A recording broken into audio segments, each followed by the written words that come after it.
Welcome to The Explainer. Today, we're going to completely rethink something we literally all experience, but honestly rarely understand: stress.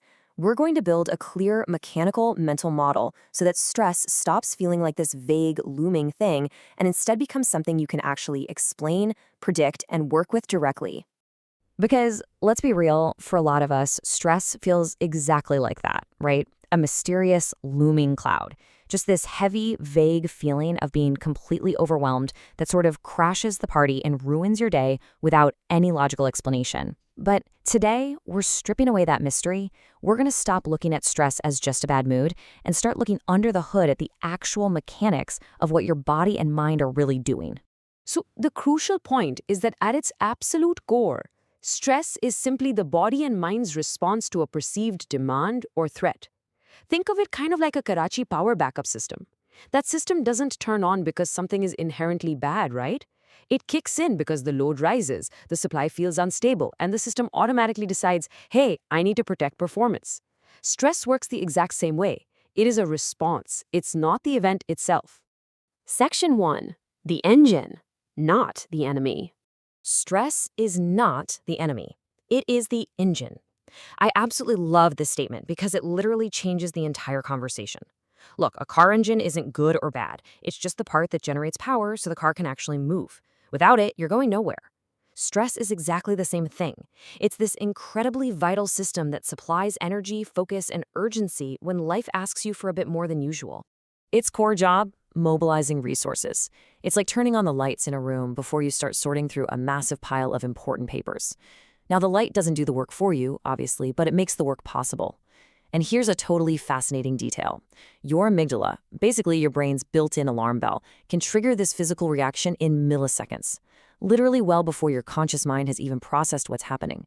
Think about it. If you hear a massive bang, your body instantly leans forward and your attention sharpens before you even know if it's actual danger or, just someone dropping a plate in the next room. And this brilliantly illustrates where things can actually go wrong. A healthy system handles those short bursts of demand perfectly fine.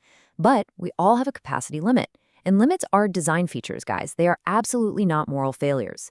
Think of pouring water into a glass. Pouring a little more in is totally fine as long as there's space. The issue isn't the water itself. It's when the flow just never stops and the container overflows. Your personal capacity depends on a bunch of things: your sleep, your emotional reserves, your recovery time. When the daily demand exceeds that capacity, well, that's when we hit a lull. Which naturally brings us to chronic stress. You see, chronic stress isn't just experiencing too much stress, it's actually a stuck state. It's your engine running without any coolant. It's exactly like a smartphone that never ever gets the chance to properly charge.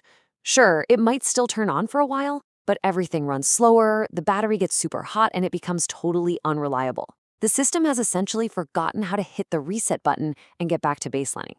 Section 2. The 3 shapes of stress. Let's break down the 3 shapes of stress by comparing it to turning up the volume on your sound system. Short burst stress, which lasts maybe minutes or hours, is like cranking the volume for your absolute favorite song. It gives you energy, it has impact, it's the engine revving to push you up a steep hill. But then you have sustained stress. This lasts days or weeks. This is like really annoying, loud background noise. You aren't calm enough to actually rest, but you aren't focused enough to finish the task. And finally, chronic stress. This goes on for months or years. This is like leaving that volume cranked up to the max until the speakers completely overheat and distort. Your system essentially takes up permanent residence in a state that was only ever built for a temporary emergency. Let's move on and see how this builds into a complete 4-part cycle. Because stress doesn't just spontaneously happen. First, there's a trigger, like a looming deadline. Then, and this is absolutely crucial, there is interpretation. Your brain quickly estimates what this trigger actually means.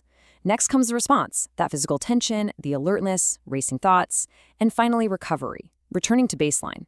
Because interpretation is a distinct, separate step right there in the middle, 2 different people can calculate the exact same trigger in completely different ways. One person sees a fun, manageable challenge, while the other sees an impossible, world-ending overload. Section 3. The dashboard, body versus the mind. Now, it's really important to understand that your body and your mind are doing 2 completely different jobs during all of this. The body's job is simply asking, hey, is action needed right now? and it responds with physical readiness, muscle tension, and elevated heart rate. But the mind's job is asking, what does this mean? How bad could this actually get? And it responds with predictions and meaning. These two then reinforce each other in this massive feedback loop. If your mind screams danger, your body gets hyped up. And if your body is highly activated, your mind assumes things must be absolutely terrible. We really have to actively separate them to stop that rapid escalation. And keep in mind, this feedback loop doesn't just wait around for some massive, dramatic event to kick in. Stress is totally cumulative. Your nervous system is responding to accumulation. It's about the load, plus the exhaustion, plus a severe lack of recovery. Imagine carrying heavy groceries into your apartment building. 1 bag? Easy. 2 bags? Still manageable. But what if the elevator is broken, the stairs are ridiculously steep, and you've already done this trip twice today? Suddenly, that 3rd bag feels impossibly heavy, and you're ready to literally just drop the eggs right there on the steps. It isn't the bag's fault, right? It's the accumulated strain on your entire system. To put that into perspective, the source material uses a really relatable example of a student in Pakistan preparing for their exams. Now, on the surface, the stressor looks like it's just studying a textbook. But under the hood, the real stress system is processing the exam itself, plus immense family expectations, plus the heavy tuition costs, plus the complete uncertainty of their future career. The stress isn't just the textbook, it's the intense meaning attached to it and the surrounding load that student is already carrying on their shoulders. Section 4. Practical Management. Reading the Signals. Now, what's really interesting here is that this is exactly where you take back control. We are going to stop treating stress symptoms as just annoying background noise and start treating them as actual diagnostic messages. Got tight shoulders? That's your body saying, hey, I'm bracing for something. Feeling unusually irritable? The message there is, I have way less of a buffer than usual. Feeling tired but totally wired? That literally means my activation switch is still flipped on, but my recovery is completely missing. Treating these symptoms as diagnostic clues is what actually unlocks real control over the whole shebang. So to really empower yourself, the next time you feel that heavy cloud of stress descending, I want you to run through this specific diagnostic checklist.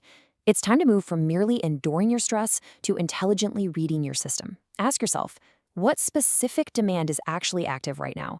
Is my body's heightened, panicky response even useful for this exact moment? Is my system getting any real chance to recover? And ultimately, what exactly is pushing my container beyond its capacity to hold water? Because here's the thing, your stress response, at its absolute core, is a guardian system. It's just trying to prepare you for action. So I want to leave you with this final provocative thought. The next time you feel completely overwhelmed, stop fighting the wrong layer of the problem. Please don't ask, how do I defeat this? Instead, maybe with just a little bit of self-compassion, ask yourself, what is my engine trying to protect right now? Thank you so much for joining this explainer. I really hope this transformed mechanical view gives you the absolute clarity to intelligently navigate the beautiful, demanding engine of your life.